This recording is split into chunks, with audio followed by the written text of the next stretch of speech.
En esta ocasión vamos a hablar de un tema yo creo que es muy importante y es acerca de la cronología. Se ha hecho intentos muchas veces de plantear una cronología, es decir, acontecimientos en la línea del tiempo históricamente demostrables, y no ha sido fácil. Esta vez quiero concentrarme en cosas que no van a cambiar, que son, vamos a decir, fundamentos donde vamos a poder edificar otras cosas. Y esta vez vamos a plantear la cronología en base a verdades irrefutables, en el sentido de que son bíblicas y que nos van a ayudar muchísimo. Aparentemente estas palabras, estas inscripciones y estas fechas pueden parecer una confusión porque no se entienden. Pero para eso estamos aquí en este día, que el Señor nos dé su gracia y que su Espíritu Santo nos guíe para hablar como conviene en cuanto a la enseñanza, a la pedagogía y al didaché de esto. Entonces, vamos a empezar con una verdad que me parece muy importante. La vez pasada estuvimos enseñando acerca de la diferencia entre el texto masorético y de la Septuaginta. La Biblia de la Septuaginta precede a los textos masoréticos que aparecieron siglos después de Jesucristo. Esos textos masoréticos, digamos, fueron usados aún por las Biblias modernas, la King James, la Biblia de Geneva, que tengo aquí una de ellas. Son bien antiguas, son buenas, pero al final de cuentas, cuando tú examinas la cronología, está alterada, está manipulada. Y eso lo pueden ver en Génesis capítulo 5, verso 3, como un ejemplo de muchísimos otros versículos donde se aumentaron 100 años. Por ejemplo, en Génesis capítulo 5, verso 3, dice, y era Adán de 130 años cuando engendró a su hijo Set. Y vivió Adán 930 años, me parece. Y entonces, ¿qué pasa? Que la Biblia Septuaginta, que esta es la forma como se la representa, una L de 50 y 2X, 10 y 10, 70, la Biblia de los 70, se le conoce así porque fue escrita 250 años antes de Cristo. Y en esta cronología vamos a usar la Septuaginta porque es la Biblia escrita en griego que usaban los apóstoles y el mismo Señor Jesucristo. Entonces, vamos a poner eso como un fundamento y no vamos a hacer algo un poco, vamos a decir, iluso, no, un poco, no vamos a hacer, como decir, mejores que Dios mismo cuando los apóstoles del Señor usaron la Biblia Septuaginta, el texto de la Septuaginta, que fue la traducción que la hicieron unos 70 ancianos en Alejandría, en Egipto, en el siglo III antes de Jesucristo, 250 años antes, y se demoraron como 50 o 100 años en completarla. Entonces vamos a usar los datos de la Septuaginta, y por si acaso también hay otra Biblia que se llama la Biblia de Etiopía, que dicho sea de paso, acá tengo una. Esta Biblia, la Biblia de Etiopía, que tiene muchísimos libros más en su tabla de contenido, muchos libros apócrifos, o apócrifo no significa falso, sino simplemente que han sido ocultados. Apócrifo significa que ha sido ocultado. Y hay libros como la sabiduría de Salomón, Macabeos, Pastor de Hermas, Enoc, Susana, Tobías, Baruch. Pero ¿por qué lo señalo aquí ahora? Porque este libro, aún así como está, moderno, ha sido manipulado también, porque cuando yo voy a Génesis capítulo 5 y verso 3, también dice lo mismo que dice la mayoría de Biblias, y era Adán de 130 años cuando engendró a su hijo Set. ¿Por qué insisto en esto? Porque cuando uno se sujeta a la Biblia Septuaginta, que la tengo allí también, que es esta que está acá. Cuando uno se sujeta, esta es la Biblia que fue traducida del hebreo al griego. Esta fue la Biblia usada por los apóstoles del Señor Jesucristo. Y cuando uno lee Génesis capítulo 5, verso 3, no dice 130 años, dice 230 años. Entonces, yo tengo un video donde enseño qué es lo que produce ese cambio. Si bien es cierto, habla de la misma edad de Adán. Por ejemplo, voy a leer aquí esta Reina Valera, capítulo 5, verso 3, donde dice: y vivió Adán 130 años y engendró un hijo a su semejanza, conforme a su imagen, y llamó su nombre Set. Y fueron los días de Adán después que engendró a Set 800 años y engendró hijos e hijas, y fueron todos los días que vivió Adán 930 años.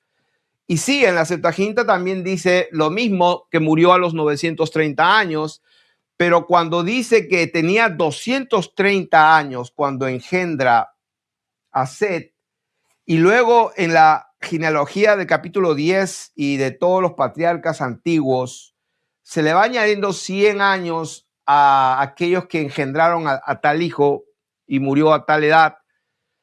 ¿Qué es lo que causa eso? La vez pasada lo explicamos en ese video. Lo que causa es una alteración total de la cronología. ¿Qué es lo importante de todo lo que estoy hablando para este estudio? Lo más importante es, de acuerdo a las escrituras, la que el Señor Jesucristo y sus apóstoles usaban. El Señor Jesucristo vino en el año 500, 5500 después de la creación. O sea, la creación del Señor, cuando Él empieza su creación en el primer día, pasaron 5500 años, y eso también lo dice la Biblia etíope, que esa Biblia etíope, His, es la Biblia His, que se escribe así, que está escrita en este idioma muy antiguo, etíope, en África. Hasta el día de hoy, ellos conservan la tradición y la Biblia original. Esta ya fue corrompida. Dice 130 en lugar de decir 230, pero la original, la que todavía ellos usan en la iglesia ortodoxa de Etiopía, todavía mantienen el texto original, que es 230 años. Entonces, la Septuaginta no es la única que tiene el dato correcto, y con esos dos testimonios probamos que el nacimiento de Jesucristo fue en el 5500. O sea, teniendo esa verdad, lo que sería para nosotros el año 1 de la era cristiana, vamos a empezar esta enseñanza. Quiero decir que el calendario ha sido manipulado absolutamente. Muchísimas personas han manipulado todo lo que han querido. Y en este momento vamos a traer esta enseñanza donde vamos a probar por las escrituras que hay verdades que el Señor ha revelado a través de su palabra, y que en esta hora vamos a tratar de entregarlas para el pueblo de Dios, para su edificación. Entonces, teniendo esta primera verdad de que el Señor Jesucristo apareció en el 5500 y que hasta el día de hoy hay lo que se llama, por ejemplo, el año etíope, que se lee en Kutatash, el año etíope o el año en Kutatash, el 1 de enero, lo que se va a llamar este año, porque estoy hablando en este momento, creo que es el 26 de diciembre, en este momento que estoy haciendo la enseñanza. En unos días va a llegar el 1 de enero del 2026. Bueno, le doy noticias para la tradición etíope, el año etíope o el Enkutatash. A ver, lo voy a decir de nuevo. Enkutatash. El año etíope o el año Enkutatash.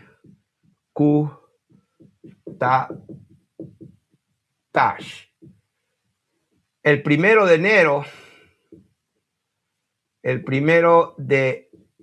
enero, del 2026 para ellos viene a ser el 11 de septiembre del 2018. Hoy en día actualmente. Y cuando el Papa Gregorio mandó alterar el calendario juliano por el gregoriano, donde se quitaron 10 días y luego pasó de un día de la semana a otro día muy diferente, hicieron una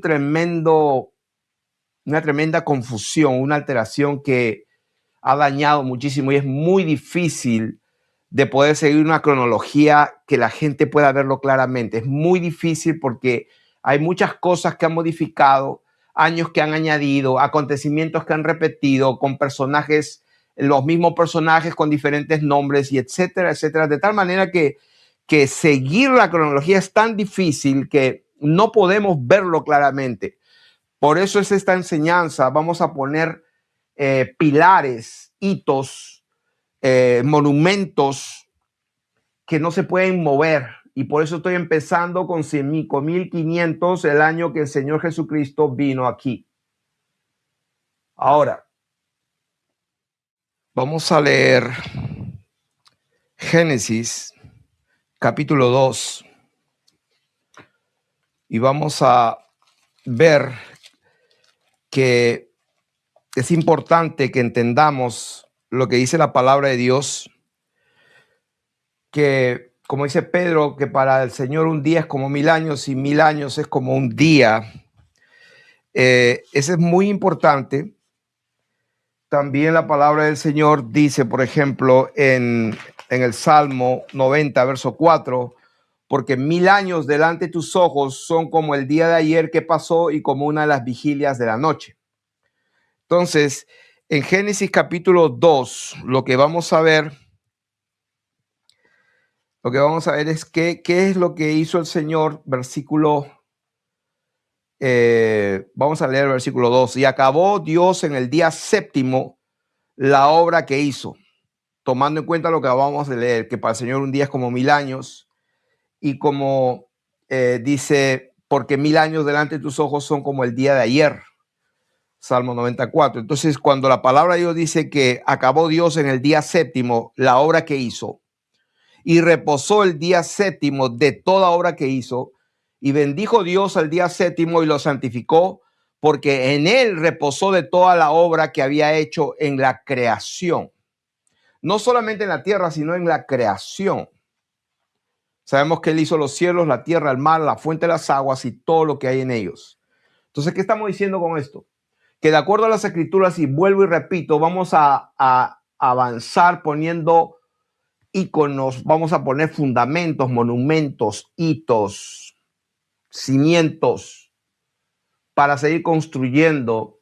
Y otro de los pilares que estamos poniendo aquí es esta verdad que para el Señor 1000 años son como un día delante de sus ojos. Entonces, si es verdad que el Señor apareció en el 5500, para que llegue el séptimo día o el año 7000, faltan, desde que vino el Señor hasta el año 7000, faltan 1500 años.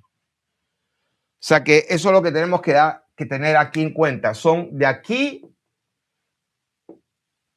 hasta aquí son 1500 años. Ahora,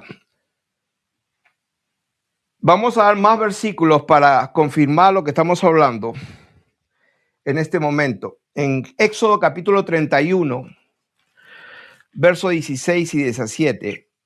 Éxodo 31, 16 y 17 dice: guardarán pues el día de reposo los hijos de Israel, celebrándolo por sus generaciones, por pacto perpetuo. Y quiero que tengan eso en mente. Yo hace muchos años, algo que no me calzaba es, después de entender muchas cosas del reino del Señor, algo que no terminaba de entender, por qué la circuncisión tiene que ser pacto perpetuo y por qué el guardar el sábado tiene que ser por todas sus generaciones perpetuamente. Y era algo que me faltaba explicar o entender, porque sabía que el primer pacto había sido ya abolido, mejor dicho, había sido quitado de en medio porque venía una ley superior, nuevo sacerdocio, nueva ley, etcétera, etcétera. Pero la palabra no se puede quebrantar. Quiere decir que la ley es la sombra de lo que iba a venir. O sea, no era que todo lo que dijo la ley está mal, no, era una sombra de lo verdadero. Entonces, aquí dice que será que los hijos van a celebrarlo por sus generaciones, por pacto perpetuo, señales para siempre. ¿Se dan cuenta? Para siempre entre mí y los hijos de Israel. ¿Por qué?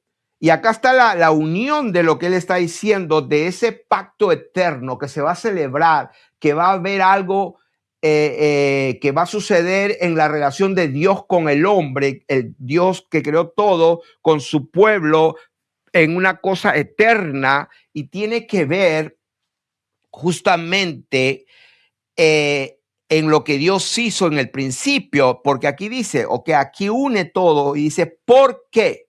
O sea, la explicación de que esto va a ser una celebración por todas las generaciones en una cosa eterna, es porque en 6 días hizo el Señor Dios la tierra y los cielos y la tierra, y en el 7º día hizo 2 cosas, no una, cesó, o sea, o acabó, y también, vamos a decir, más reposó o descansó. 1 y 2. No solamente acabó, sino también reposó. ¿Dónde estoy leyendo? Éxodo capítulo 31, verso 17. Entonces, en el contexto del día de reposo, porque en 6 días, o sea, en 6,000 años, se puede decir, como lo quieren interpretar, para Dios 1,000 años es como el día que pasó. Entonces, si él descansa en el 7º día, en el principio, lógicamente, hizo los cielos, la tierra, y descansó aquí en el principio, en el 7º día, después de haber hecho al final al hombre. Entonces, la palabra dice que la ley y todo lo que el Señor habló en un tiempo pasado es una sombra de lo verdadero. O sea, tomando la propia escritura para interpretar la escritura, quiere decir que es válido pensar o hacer semejante 7,000 años al tiempo en que el Señor, vamos a decir, va a cesar algo y va a descansar. Y también, no solamente el Señor descansó aquí en el principio, cesó y descansó cuando Él empezó a crear todas las cosas, pero aquí, que es eso era una sombra de esta verdad, aquí lo que va a pasar es que el Señor va a también descansar, pero no solamente Él, sino que va a haber un descanso para la creación, la creación que en un momento la creó, esa misma creación al final va a descansar. El Señor le va a dar un descanso a la tierra, a su creación. Y vamos a probarlo por las escrituras. Si vamos a ver a otro versículo que vamos a leerlo. Vamos a leer Marcos capítulo 2, para confirmar lo que estamos hablando. En Marcos capítulo 2, verso 27, dice, también les dijo, el día de reposo fue hecho por causa del hombre.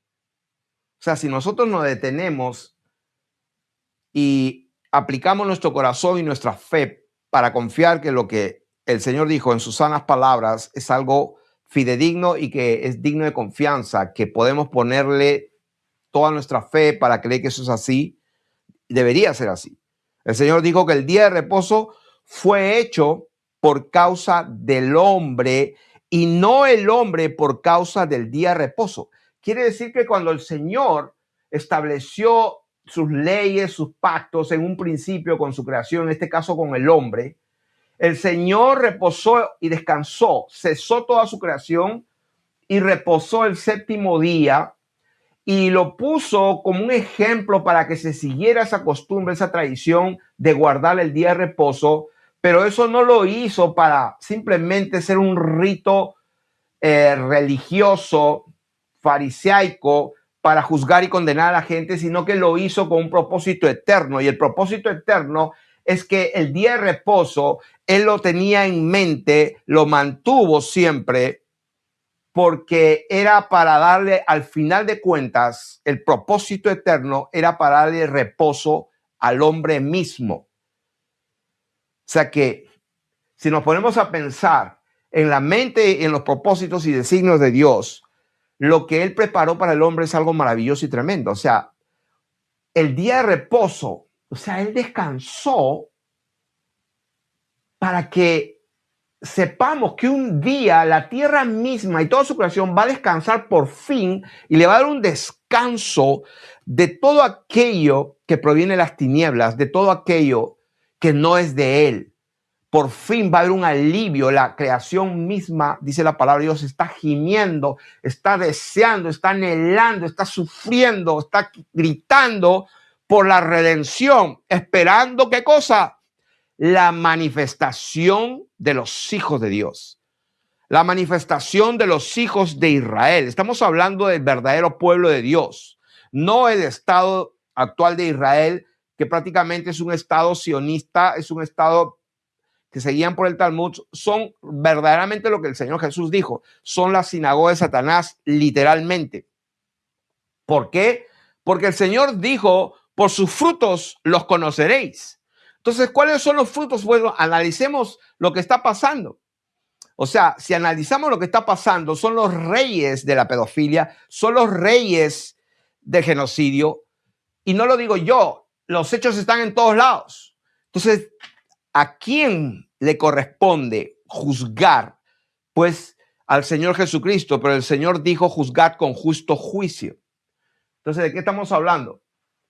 Estamos hablando de una verdad bendita, de que la palabra de Dios nos dio ya un adelanto de que el propósito del Señor de crear el día de reposo, esa costumbre, porque iba a ser un pacto que se iba a celebrar por la perpetuidad, era por causa del hombre, como dice acá, y no el hombre por causa del día de reposo. O sea, el hombre no se creó para que guardara el día de reposo, sino que el día de reposo se creó por causa del hombre. Por tanto, dice el versículo 28, el Hijo del Hombre es el dueño del día de reposo. ¿Qué significa esto?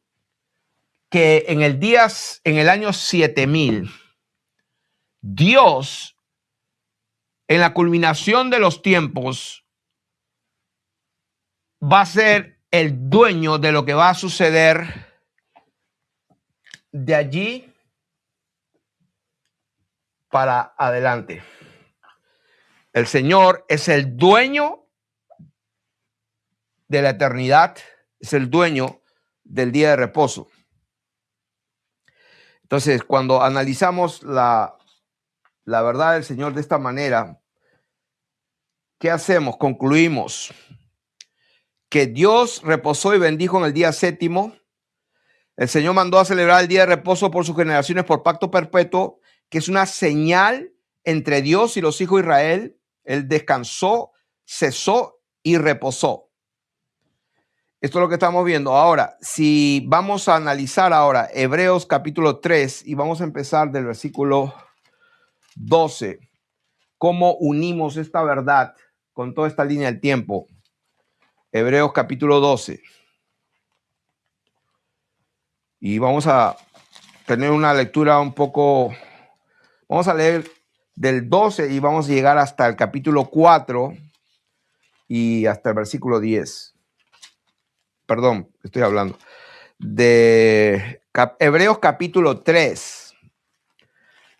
Hebreos capítulo 3 desde el versículo 12. A ver.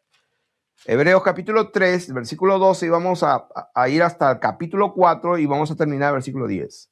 Entonces, ¿por qué? Porque quiero que veamos el contexto de este tema del día de reposo, de lo que representa y que realmente desde la venida del Señor, desde su primera venida, desde que la luz del mundo, la luz estaba en el mundo y el mundo por él fue hecho. Pero esta luz bendita venía al mundo y cuando se manifestó el Señor en el 5500 para que termine y cese, vino en el día 5000, en el día 5000, perdón, vamos a decirlo así. En el libro de Adán y Eva también lo menciona, en el libro de la Cueva de los Tesoros, que iba a venir el Mesías 5 días y medio.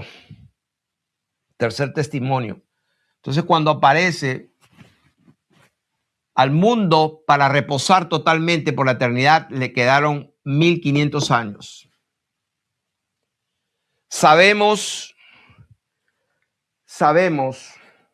que el Señor en el año 70,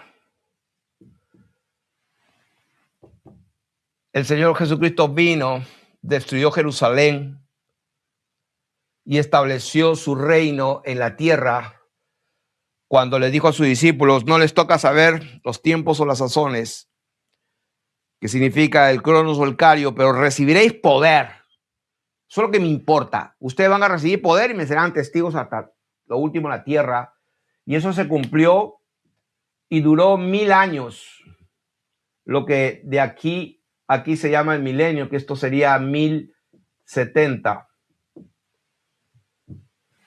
El milenio o el reino milenial de los cristianos, ya le hemos explicado, duró 1000 años, donde fue como un monte que llenó toda la tierra, porque la estatua de Nabucodonosor fue herida en los pies, parte de hierro y parte de barro, y todo lo que era la liturgia del templo, los sacrificios de animales, y todo eso se acabó. Todo eso se acabó y empezó el reino milenial, que tuvo un pico y un descenso, 1000 años. Entonces, de eso es lo que estamos hablando. Si fue que pasó 1000 años, entonces desde la creación hasta el final del milenio, en realidad serían 5500 más 1070, estamos hablando de 6570. A ver si mis cálculos no fallan. Vamos a ver.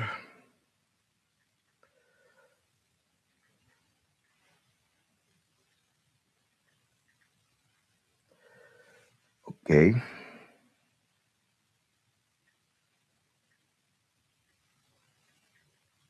Okay, está bien. Entonces, desde la creación hasta Cristo son 5500 años.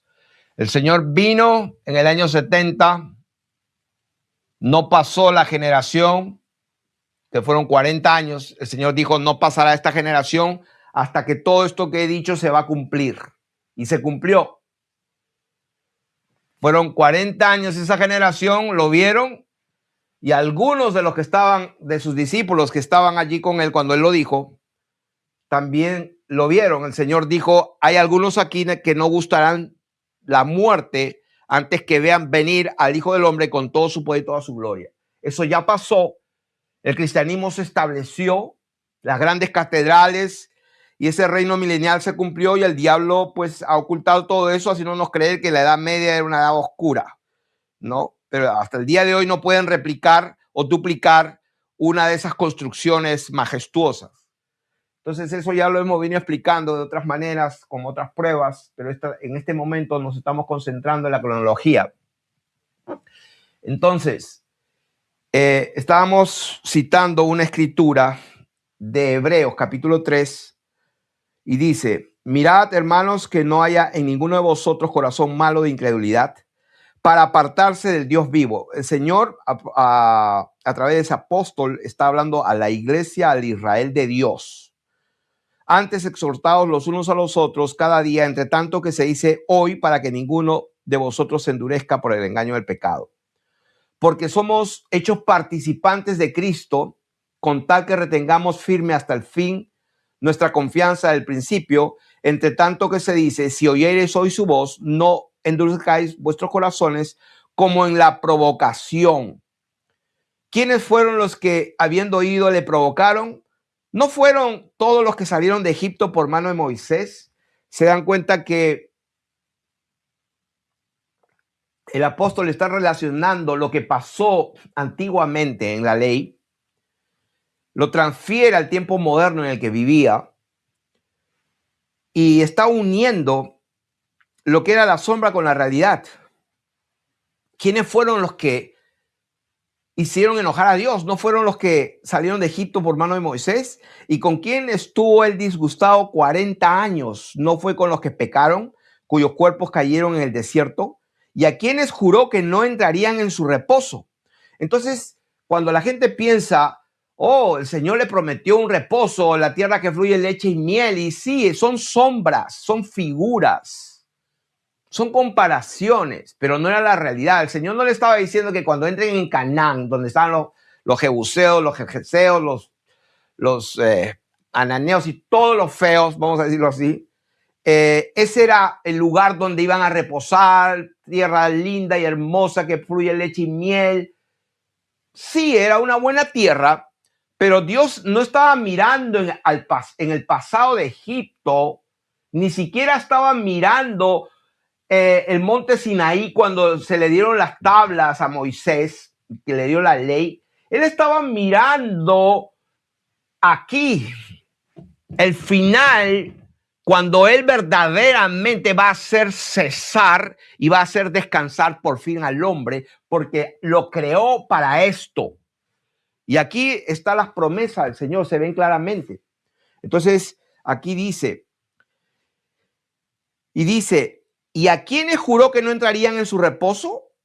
O sea que todo el rollo del Señor para su pueblo de Egipto y todo, no era para que lo adoren solamente en un desierto. Era una figura de lo que a Dios se había planificado para el hombre, para su pueblo, para la eternidad por pacto perpetuo y para que las celebraciones se hagan para siempre, perpetuamente.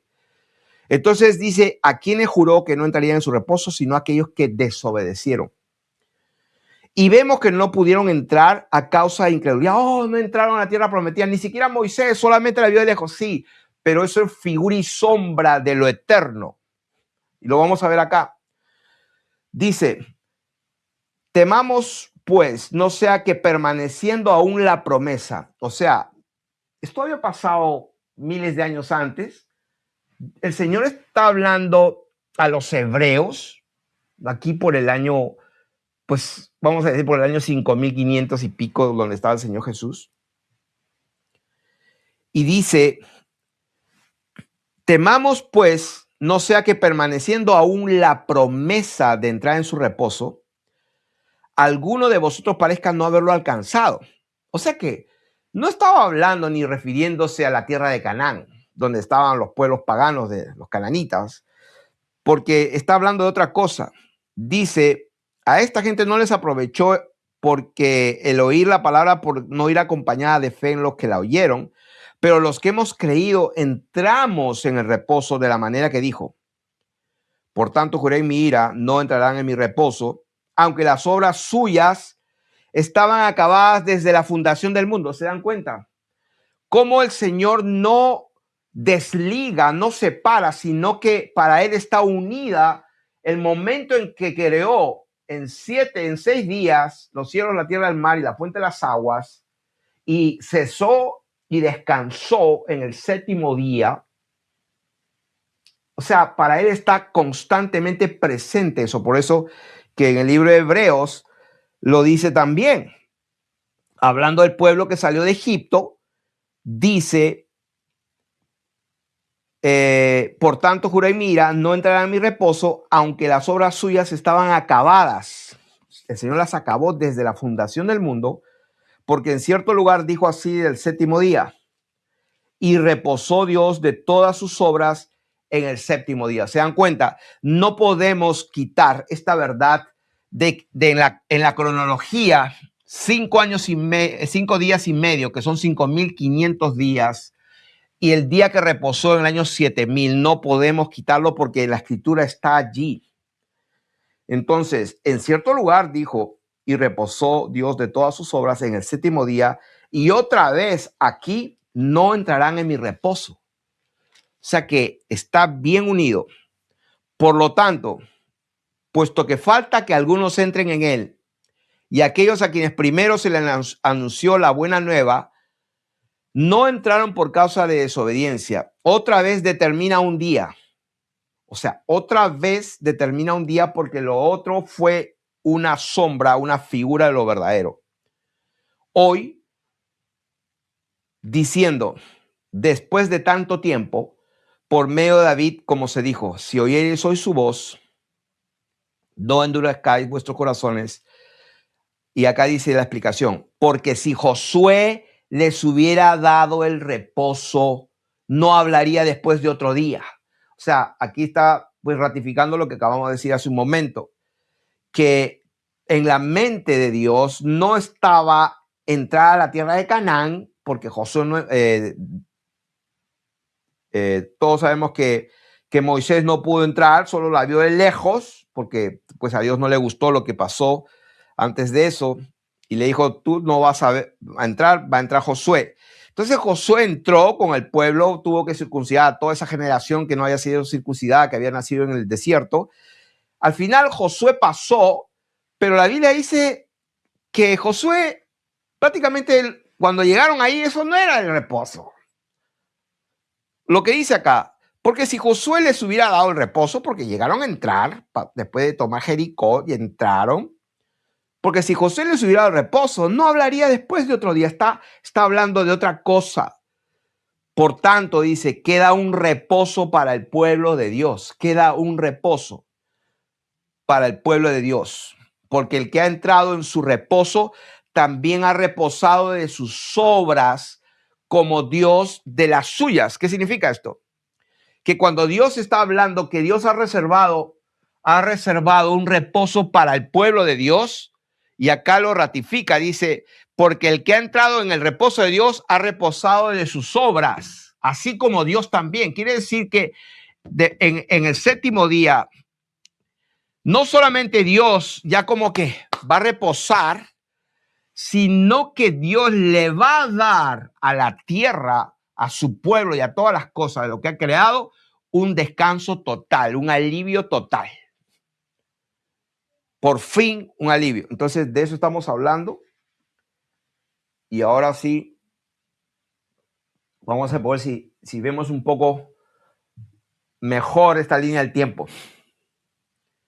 5.500, el Señor apareció en un tiempo histórico, donde en Lucas capítulo 3, versículo 1 al 2, es totalmente rastreable, es totalmente histórico. Él apareció 5 días y medio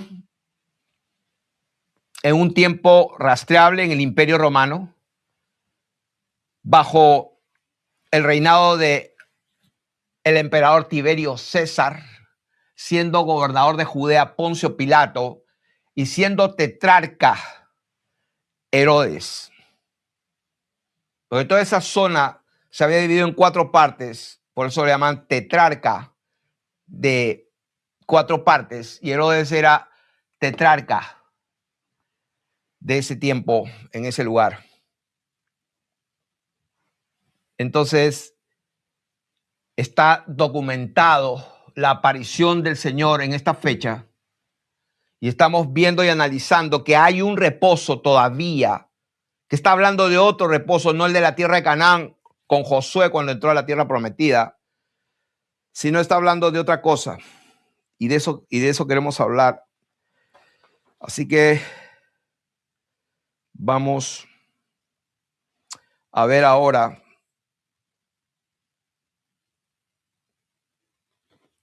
Hebreos capítulo 3, ya lo hemos leído. El reposo es sombra de lo que había de venir. Colosenses capítulo 2, versos 16 y 17. Colosenses capítulo 2, versos 16 y 17. Por tanto, nadie os juzgue en comida o en bebida o en cuanto a días de fiesta, luna nueva o días de reposo, todo lo cual es sombra de lo que va a venir. O sea, que estamos demostrando por las escrituras que cuando Dios habla del día de reposo y que Él preparó otro día para el pueblo de Dios, un reposo eterno, dice aquí que el día de reposo es sombra de lo que ha de venir. Nadie os juzgue en comida, bebida, en cuantos días de fiesta, luna nueva, días de reposo. Todo eso, o sea, todo lo que es el día de reposo es una sombra de lo que va a venir. O sea, está garantizado, es una sombra, es una figura de lo real. Eso lo escribe el apóstol a la iglesia en Colosas para que entendamos que nosotros estamos persiguiendo la eternidad. Como dice capítulo 3, si ustedes han resucitado con Cristo, busquen las cosas de arriba donde está Cristo a la diestra de Dios. Poner la mira en las cosas de arriba, no en las de la tierra, porque dice que nuestra vida está escondida con Cristo en Dios. Cuando Cristo, vuestra vida, se manifieste, entonces vosotros también seréis manifestados con Él en gloria. O sea que ahora vamos a ver Génesis para confirmar que lo que Dios ha prometido para el pueblo de Dios es glorioso. Es glorioso. Génesis capítulo, vamos a empezar con el capítulo 12, donde el Señor le promete a Abraham y le dice, el versículo 3, bendeciré a los que te bendijeren, etcétera, serán benditas toda la familia de la tierra. Y dice, y era Abraham de 75 años cuando salió de Harán. O sea que cuando el Señor se aparece, le dice, haré de ti una nación grande, te voy a bendecir, serás de bendición, etcétera, etcétera, etcétera. En el capítulo 15, verso 18, dice, en aquel día hizo el Señor un pacto con Abraham diciendo, a tu descendencia daré esta tierra desde el río de Egipto hasta el río grande, el río Éufrates, la tierra de los eneos, de los ceneseos y los camnoneos, de los eteos, los fereceos, los refaitas, los amorreos, los cananeos, los jerseseos y los jebuseos. ¡Wow! O sea que a ti, a tu descendencia le voy a dar esta tierra. Entonces, cuando estamos hablando de la tierra, ya hemos explicado hace unos minutos de que en la mente de Dios no estaba hablando de la tierra literal de los cananeos y que Josué no les estaba dando el reposo final. Estaba hablando en figura, estaba hablando en la eternidad. Y por supuesto, cuando la Biblia habla de todas estas tierras, de los ceneos, ceneseos, camnoneos, eteos, fereceos, amorreos y cananeos y jebuseos y jerseseos, o sea, todo esto, el día de hoy está tan corrompida la historia, está tan corrompida la geografía, la geología, que definitivamente los mapas de Mercator, el comerciante Mercator, que hasta el día de hoy se usan y que en el 1500 y pico, Mercator, ya lo he enseñado varias veces, el centro de la Tierra no es como dicen que que es, o sea, en lo que se llama el Polo Norte, donde está Rupis Negra, la piedra o la roca negra en el centro, y luego las tremendas cuatro secciones de tierra inmensa, casi como continentes alrededor de esa piedra, que es la zona del magnetismo, donde todas las brújulas apuntan hacia el centro, al norte. O sea que lo han ocultado totalmente. O sea, literalmente nosotros, las personas naturales, las personas que nacemos, no tenemos la potestad y la capacidad para poder ir con libertad al polo sur o al polo norte cuando nos dé la gana. No es permitido por las leyes y las instituciones supranacionales que se han apoderado de la Antártida, se han apoderado del Ártico, y es imposible. Entonces, pero sí sabemos que de acuerdo a los calendarios de los 1300, los 1400, los 1500, la Tierra no es como nos han dicho que es hoy día, por supuesto, pero estoy hablando de, sabe Dios exactamente cómo será, pero vamos a pensar que esta palabra del Señor que está hablando de la tierra que tenía Dios en mente, de que el pueblo de Dios la iba a heredar, si se ponen a pensar, lo que el Señor les estaba diciendo a ellos es que si la tierra es como es, donde el polo norte es acá, y según el Señor y según lo que conocemos, esto estaba dividido en 4 terrenos, y acá estaba el polo norte, lo que se llama y que aquí salían los ríos, y que todos los continentes pues están así. O sea, tiene sentido que cuando les dijo el Señor, le voy a dar la tierra esta, la tierra esta, la tierra esta, la tierra de acá, y todo, o sea, prácticamente Dios le estaba hablando de darle toda la tierra, cuando verdaderamente sabemos cómo es la geografía real de la tierra. Entonces, ahora vamos a ver otro versículo. En Génesis capítulo 17 lo dice más claro. Era de Abraham de edad de 99 años cuando le apareció el Señor y le dijo, yo soy el Dios todopoderoso, anda delante de mí y sé perfecto, y pondré mi pacto entre mí y ti y te multiplicaré en gran manera. Entonces Abraham se postró sobre su rostro y Dios habló con él diciendo, he aquí mi pacto es contigo y serás padre de muchedumbre de gentes. Ahora, cuando Dios habla de esa manera, serás padre de muchedumbre de gente, la gente cree que es una descendencia sanguínea. No, está hablando de aquellos que el Señor les dio su palabra, su promesa para que creyeran en él, y que son los que son de la fe de Abraham. El Señor Jesús le dijo a los fariseos, Abraham habló de mí, yo soy antes que Abraham. Entonces, aquí dice, entonces Abraham se postró y Dios habló y le dijo, he aquí mi pacto es contigo y serás padre de muchedumbre de gentes, y no se llamará tu nombre Abraham, sino su nombre será Abraham, porque te he puesto por padre de muchedumbre de gentes. Ahora, aquí está el pacto. Te voy a multiplicar en gran manera, haré naciones de ti y reyes saldrán de ti, y estableceré mi pacto entre mí y tu descendencia. O sea, este pacto es para que abarque la descendencia de los creyentes. El padre de la fe fue Abraham, la descendencia de Abraham después de ti en sus generaciones por pacto perpetuo. ¿Se dan cuenta? O sea que Dios le dio a Abraham una promesa. Esa promesa se iba a cumplir para siempre, perpetuamente. Se la dio a él y a toda su descendencia después de Abraham. Y te daré a ti y a tu descendencia después de ti, ¿qué cosa? La tierra en que moras. O sea, él ya estaba morando en la tierra de Canaán. Él llegó a la tierra de Canaán. Lo que el Señor está diciendo, a ti te voy a dar la tierra misma en herencia eterna. Toda la tierra de Canaán. ¿Cuánto? Toda la tierra de Canaán. Porque repito, según la geografía verdadera, pues la tierra de Canaán empezaba aquí todo alrededor y no terminaba, porque del estrecho de Bering te vas a Rusia, llegas a la China, llegas a la India, y al final, o sea, si te vas por otro lado, vas a Canadá, llegas a México, llegas a Sudamérica. O sea, cuando el Señor estaba hablando de una herencia eterna. Te daré la tierra en que moras toda la tierra de Canaán en heredad perpetua. Entonces se ha entendido mal cuando la Biblia dice, te voy a dar la tierra de los ceneseos, de los eneos, de los ceneseos, de los cadmoneos, de los eteos, de los fereceos, de los refaitas, de los amorreos, de los cananeos, de los... ¿De qué está hablando? Está hablando de mucha tierra, de muchísima tierra. Entonces, vamos a ver algo que va a hacer sentido total y vamos a unir esta verdad con algo que quiero citar. Entonces,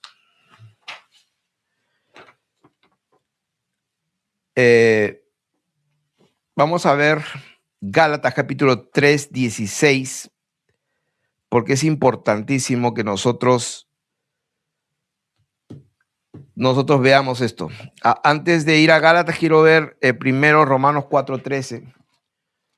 Romanos 4:13, porque quiero seguir el orden en el que estoy hablando, en el sentido de que estoy hablando de las promesas de Dios que le dio a Abraham y a su descendencia. Y en Romanos capítulo 4, verso 13, dice, porque no por la ley fue dada a Abraham o a su descendencia la promesa. O sea que aquí en esta línea del tiempo vemos que el Señor apareció en el 5500, pero mucho antes. Hay unos que dicen que más o menos 2000 años antes de Cristo estaba Abraham. Y mucho antes de Abraham, Moisés sacó al pueblo de Egipto y en un momento les dio la ley. Perdón, aquí Abraham está acá, Moisés aparece y les da la ley en el monte Sinaí. De Abraham hasta la ley pasaron 430 años. Cuando el Señor le da la ley y dice que la ley no anuló la promesa que le hizo Dios a Abraham antes. ¿Dónde está eso? Capítulo 4 de Romanos. Porque no por la ley fue dada a Abraham o a su descendencia la promesa de que sería heredero del mundo. ¿Se dan cuenta? O sea que Dios le dio a Abraham una promesa antes que venga la ley. La ley vino 430 años después. Dios le dio la promesa de que le iba a dar y que le iba a dar en herencia el mundo entero. Le iba a dar toda la tierra por herencia. No por la ley fue dada a Abraham o a su descendencia la promesa de que sería heredero del mundo. O sea, cuando Dios le hablaba a Abraham, te voy a dar la tierra a los cananeos, los fereceos, o sea, te voy a dar toda la tierra, mira, levanta tus ojos y mira, te lo voy a dar a ti. Estaba hablando de una herencia total de toda la tierra, del mundo, heredero del mundo. El Señor dice que venciere, heredará todas las cosas. Entonces, ahora sí, vamos al versículo que quiero hablar, Gálatas capítulo 3. Gálatas capítulo 3, versos 16 y 17. Dice, ahora bien, a Abraham fueron hechas las promesas y a su simiente. No dice y a las simientes, como si hablase de muchos, sino como de uno, a tu simiente, la cual es Cristo. Entonces, esto pues digo, el pacto previamente ratificado por Dios para con Cristo. El pacto previamente ratificado por Dios, o sea, una y otra vez ratificado por Dios, como lo hemos leído en Génesis, para con Cristo, la ley que vino 430 años después. O sea, que el Señor le habló, le prometió, hizo un pacto, le habló una vez, 2 veces, 3 veces, se le apareció, lo ratificó con su hijo Isaac, con su nieto Jacob. Y la ley aparece 430 años después. Como dice acá, versículo 17. La ley que vino 430 años después no lo abroga para invalidar la promesa, porque si la herencia es por la ley, ya no es la promesa, pero Dios concedió la promesa, le prometió a Abraham mediante, le dijo, pero Dios la concedió, la herencia se la concedió mediante la promesa. O sea que lo que dice acá, la herencia no es por la ley. La herencia de tener la tierra por heredad, de ser heredero de todas las cosas, que un descanso por fin del ser humano, de los hijos de Dios por la eternidad, y celebraremos esa gloriosa verdad por la eternidad, ese reposo de la tierra, no solamente que va a reposar Dios, sino que, como lo dije antes, el que entra en el reposo de Dios también reposa de sus obras. Está hablando el hombre, porque se hizo para el hombre. Entonces, ¿qué significa lo que estamos hablando? Lo voy a leer de corrido sin decir nada más. Estoy leyendo Gálatas capítulo 3, verso 16. Ahora bien, a Abraham fueron hechas las promesas y a su simiente, la cual es Cristo. Esto pues digo, el pacto previamente ratificado por Dios para con Cristo, la ley que vino 430 años después, no lo abroga para invalidar la promesa, porque si la herencia es por la ley, ya no es por la promesa, pero Dios la concedió a Abraham mediante la promesa. Entonces, voy a decirlo de esta manera. Dios hizo una promesa a Abraham. La bendición y la herencia de la tierra. 400 años después, Dios dio la ley por medio de Moisés. Aquí. 400 años 30 después, por medio de Moisés, trajo la ley. Aquí. Estamos hablando de la línea del tiempo. Todo es una sombra de lo porvenir. Entonces, Gálatas capítulo 3, verso 17 dice que la ley vino 430 años después. La ley vino 430 años después de ¿qué? De la promesa. O sea que hubo un periodo de 430 años de espera para la promesa. Entonces, Dios hizo una promesa a Abraham, ya lo dijimos. Ahora, algo que llega después de la ley no cancela un pacto que Dios había establecido. Algo que llega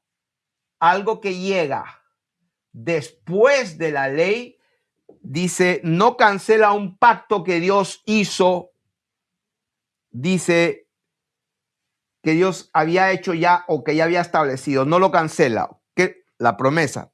Entonces la ley no reemplaza la promesa. La promesa de Dios es primero y sigue siendo válida. O sea, la promesa de Dios es siempre primero. Primero. La promesa de Dios es primero y también siempre va a ser válida. Ahora, acá hay un versículo que quiero leer, no sé si lo encuentro. Vamos a ver si está aquí. Quiero leer un versículo donde podamos verlo, dos testimonios. Éxodo capítulo 12, verso 40. Éxodo, no sé si lo leí, pero es el segundo testimonio. Éxodo capítulo 12, verso 40. Dice, el tiempo que los hijos de Israel habitaron en Egipto fue 430 años. El tiempo que los hijos de Israel habitaron en Egipto fue 430 años. Y ahí está la palabra.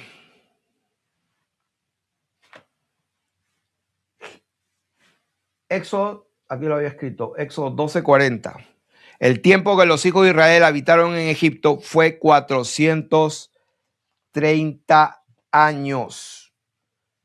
Y estamos hablando que la ley vino 430 años después. O sea que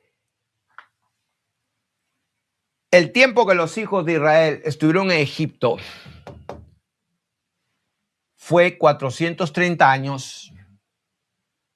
pasaron 430 años de la promesa hasta la ley, ¿qué podemos establecer? Que 430 años es un número bíblico.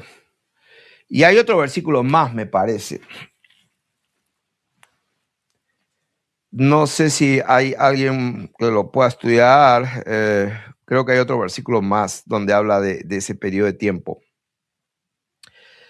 Entonces, si quitamos un poco,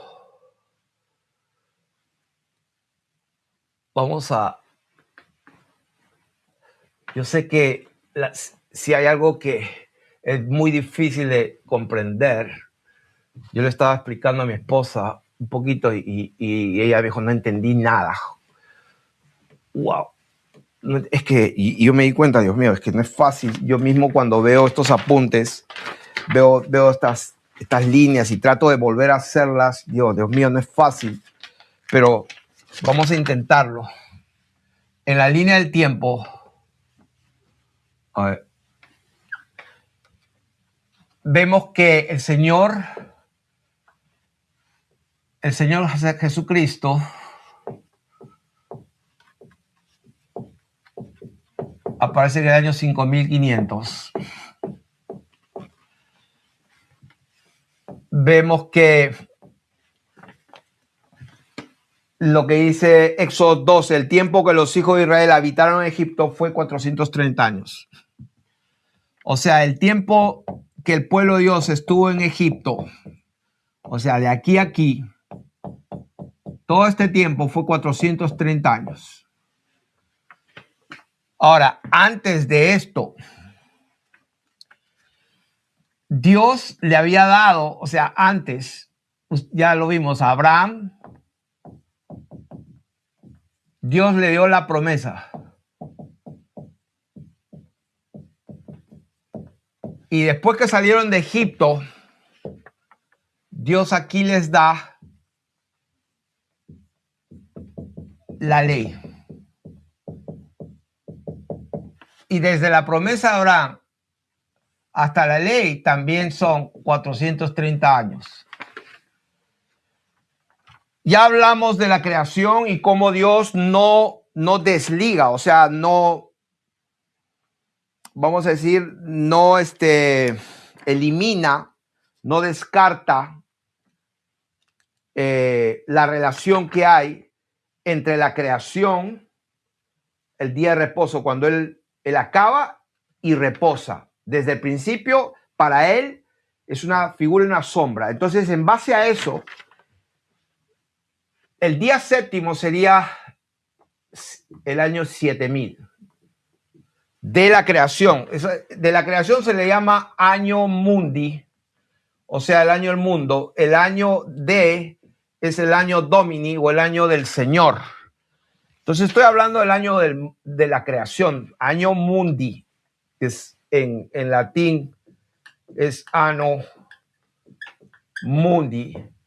Y el año, pues, del calendario que estamos hoy, que nos han dicho el año del Señor, es el año Domini, que es el año del Señor o el año del mundo. Estoy hablando aquí del año mundi.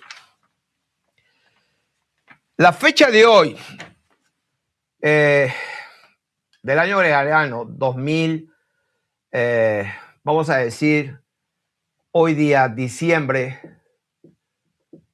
que hago esta enseñanza, 26 de diciembre del 2025, vamos a decir que estamos aquí. Este día, según el calendario hebreo actual, si uno va al internet y uno busca en la inteligencia artificial o en los datos de las enciclopedias, no coincide con el verdadero año del mundo de la creación, de acuerdo a las escrituras, de acuerdo a la referencia de la Septuaginta, de la costumbre de la Biblia cristiana de Etiopía ortodoxa. O sea, no coincide. Esto sí lo que coincide, y estamos guiándonos de esto. O sea que el año hebreo, el año de los judíos actual, que es, no sé qué año es. O sea, si ahorita lo busco, ahí aparece 5000, 700 no sé cuándo, no me acuerdo, pero definitivamente no tiene nada que ver con la verdadera línea del tiempo. Por eso que esta enseñanza la estamos haciendo de esta manera, y lo que estamos analizando aquí, que desde que, vamos a poner esto un poquito más acá para poder explicarlo mejor. Vamos a ver, desde que vino el Señor Jesucristo, vamos a poner una cruz aquí, donde que Él derramó su sangre, hizo la redención, y luego vino el año 70,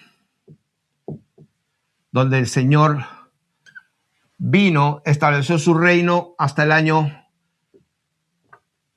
1070. Entonces, este año, que fue cuando vino 5500, aquí, el reino milenial,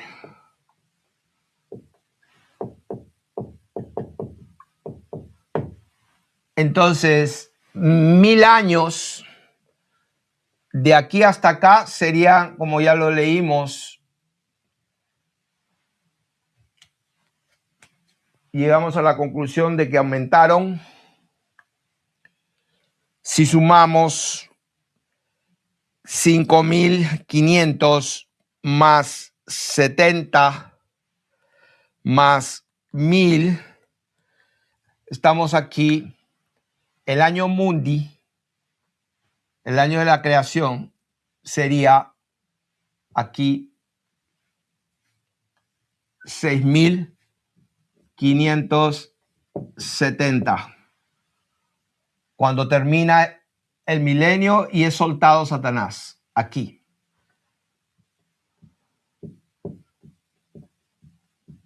Satanás suelto.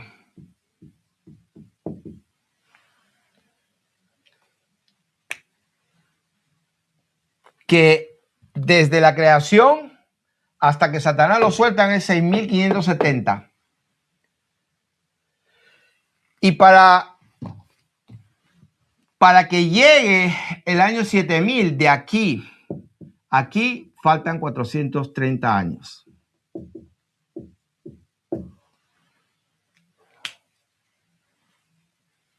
$5,570 para 7000 son 430 años para entrar al reposo. Esta enseñanza hasta acá es lo que tengo con total seguridad. No quiero especular. Hemos hecho enseñanzas donde hablo cuando Satanás fue suelto, 1776, el día de la independencia, libertad del rey, ¿no? Del rey tirano. Hemos hecho enseñanzas de eso y sí está bien. Pero quiero decirles que desde mucho tiempo atrás, de años atrás, desde que el Señor nos dio entendimiento de que la cronología fue manipulada, siempre el Espíritu Santo me fue guiando a descubrir o a entender o a saber de que algo pasó en el Renacimiento. Todo revienta en el Renacimiento. ¿Qué significa renacimiento? Es una palabra del latín que tiene que ver con volver a nacer. Entonces, volver a nacer, y cuando yo examino qué es lo que pasa en el Renacimiento, lo primero que pasa es el arte y el humanismo, donde aparecen pues los cuadros de Rafael Sanzio, de Miguel Ángel, la Cúpula Sistina y todo el arte barroco, greco-romano retorna. Entonces yo me pongo a pensar y digo, Dios mío, o sea que cuando el Señor vino, y cuando Él vino, ya hemos visto que vino en el imperio de Tiberio César, siendo Poncio Pilato gobernador de Judea, o sea, vino en un tiempo histórico. La destrucción de Jerusalén vino en el año 70 con Tito Vespasiano y toda la historia ha sido modificada. Pero lo que quiero decir es que acá reinaba el imperio romano. Entonces hubo un milenio glorioso, lo que ellos llaman la Edad Media, la Edad Oscura, En realidad fue el reino más glorioso y milenial que tuvo la tierra. Fue una bendición para la tierra. El evangelio y el cristianismo se extendió a todos los continentes. Entonces, cuando llega el renacimiento, lo que en el año Domini nos han hecho creer que esto es la Edad Media y llega el renacimiento,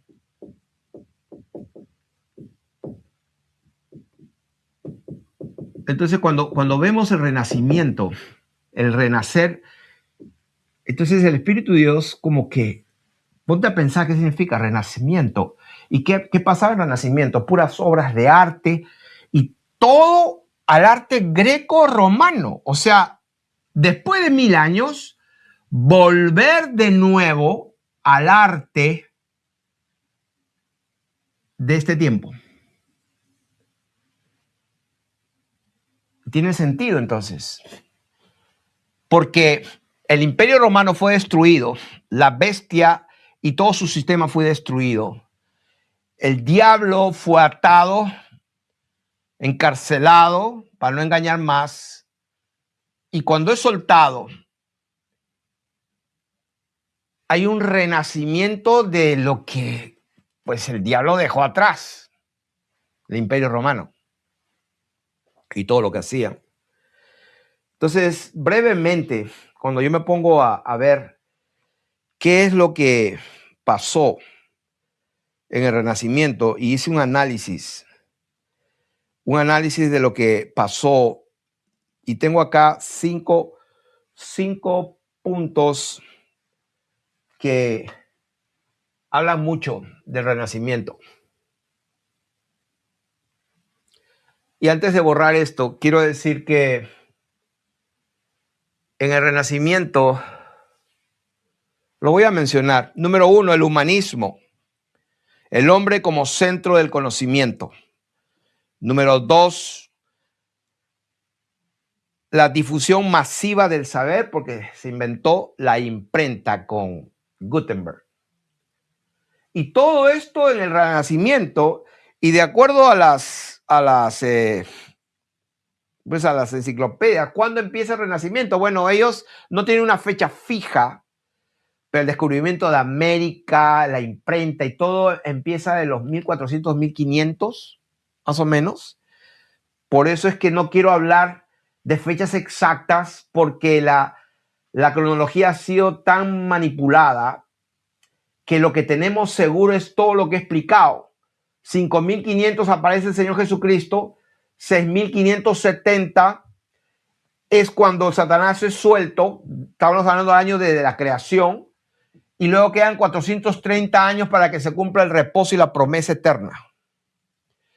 Ahora, lógicamente, cuando tú sabes que le han aumentado 300, 400, 1000 años y han manipulado, le han quitado de acá 300, se lo pusieron acá, se lo quitaron y aumentaron en toda la historia, entonces es muy difícil de saber en qué día estamos exactamente hoy. Pero estaba diciendo que hay 5 características cuando Satanás fue suelto en el año 1070 después de Jesucristo, lo que sería el año 6570 después de la creación. Y vuelvo y digo, desde que empecé la enseñanza, desde que Dios empezó su creación y reposó en el 7º día, cesó y reposó, por eso que estamos tomando estas fechas. Entonces, el 1070 después de Jesucristo o 6570 después de la creación, cuando Satanás es suelto aquí, ¿qué es lo que pasa? ¿Cuáles son las características? El humanismo, el hombre como el centro del conocimiento. La imprenta, difusión masiva del saber. Número 3, el arte renacencista, el realismo y la perspectiva. Número 4, ciencia y exploración.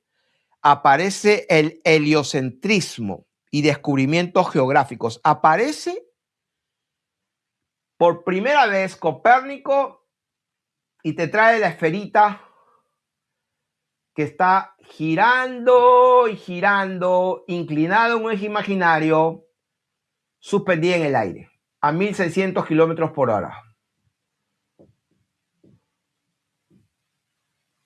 ¿No? Y que los chinos no se pueden caer por la gravedad. Aparece eso. O sea, ¿cómo el diablo, cuando es soltado, qué es lo primero que hace? No, pues el humanismo total. El hombre no necesita a Dios. Empieza la difusión masiva, empieza el arte renacencista y el realismo. ¿Y qué hacen? Empiezan a recordar ciencia y exploración, descubrimientos geográficos. ¡Wow! Descubren América. Cuando América ya había gente viviendo ahí. Número 5, la educación y la cultura, expansión del conocimiento y fundación de academias. Empiezan las academias a fundarse como locos. Los jesuitas empiezan a fundar universidades por todo el mundo. Y voy a hacer solamente, para terminar, una recopilación de cosas que apunté aquí. De cosas que sucedieron justamente cuando Satanás lo soltaron.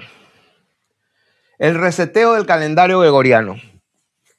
Pues resetearon el calendario en el 1582, removieron 10 días por décadas. Diferentes naciones, por si acaso, guardaron diferentes calendarios,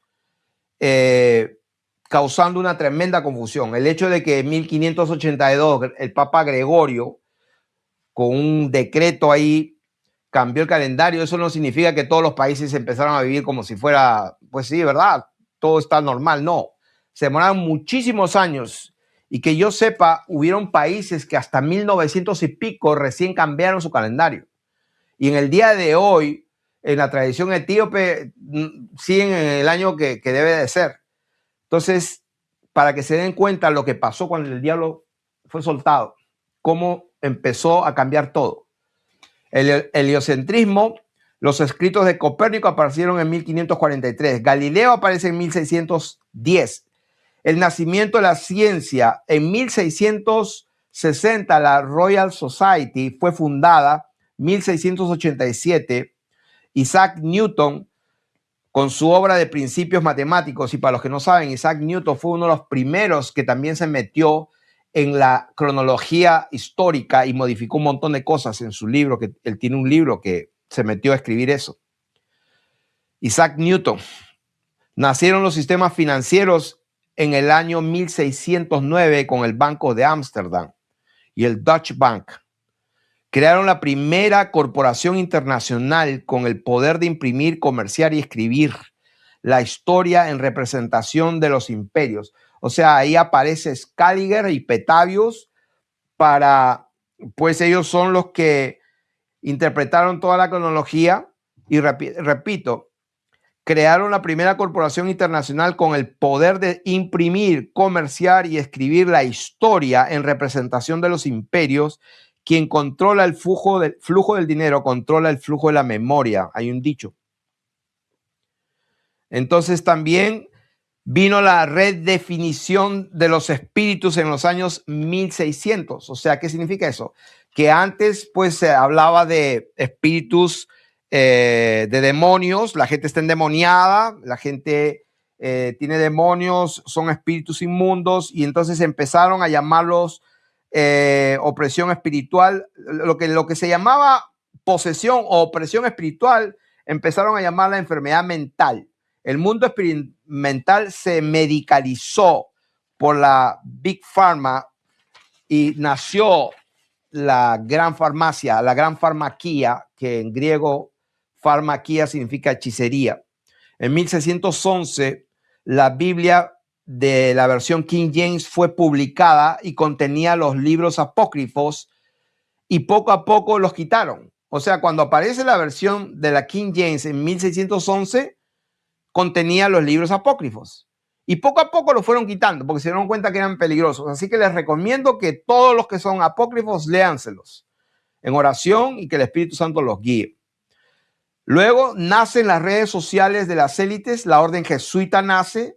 Con San Ignacio de Loyola vino a ser el más poderoso cuerpo educacional en Europa, en las Américas y en las Indias. Se formaron se formaron las grandes logias masónicas entre los años 1600 y 1700. O sea, ¿de qué estoy hablando? Estoy hablando de que cuando Satanás fue soltado, todo esto empezó a funcionar.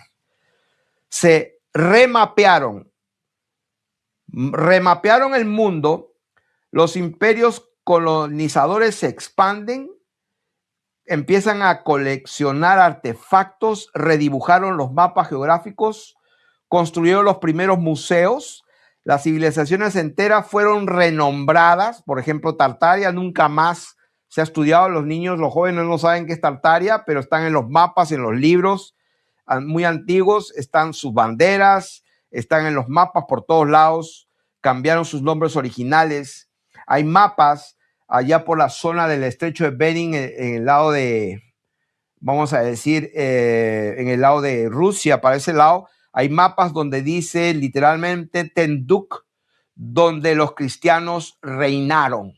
Imagínense eso en los mapas de los 1400 y 1500. Tenduk, donde los cristianos reinaron, literalmente. Bueno, eso ya no es accesible públicamente. En las escuelas eso no se enseña, nunca se enseñó, pero existe.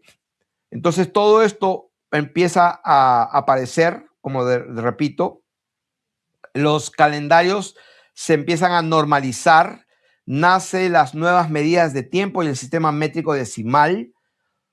¿Qué más? Redibujaron los mapas geográficos, construyeron los primeros museos, civilizaciones enteras fueron renombradas. Dice, cambiaron sus nombres originales y reliquias del milenio. Esto es muy importante. Las reliquias del milenio fueron reeditadas para calzar la nueva cronología. O sea que todas las reliquias comenzaron a ser reusadas, renombradas y le cambiaron su nombre y todo para calzar a la nueva cronología. Borraron las huellas del pasado con el nuevo tiempo de la iluminación, ¿no? El diablo, el que tiene la luz y alumbra a los hombres. Lucifer es un gran tipo. Eso es lo que dicen los masones. O Aleister Crowley cree que está haciendo la gran obra. La gran obra es traer el reino de Lucifer a la tierra mediante la anarquía y el nihilismo. Y todo eso, el Señor, en su bendita sabiduría, Él hizo un plan que la tierra iba a ser habitada y la creó para que sea habitada. Y su palabra se va a cumplir. Esa bendita tierra va a tener un descanso eterno por fin. Pero para que sea todo legal, le dio aproximadamente, después que lo soltaron, como 430 años para que haga sus travesuras y para que salga a engañar a todas las naciones. Y con eso los dejo. Bendiciones.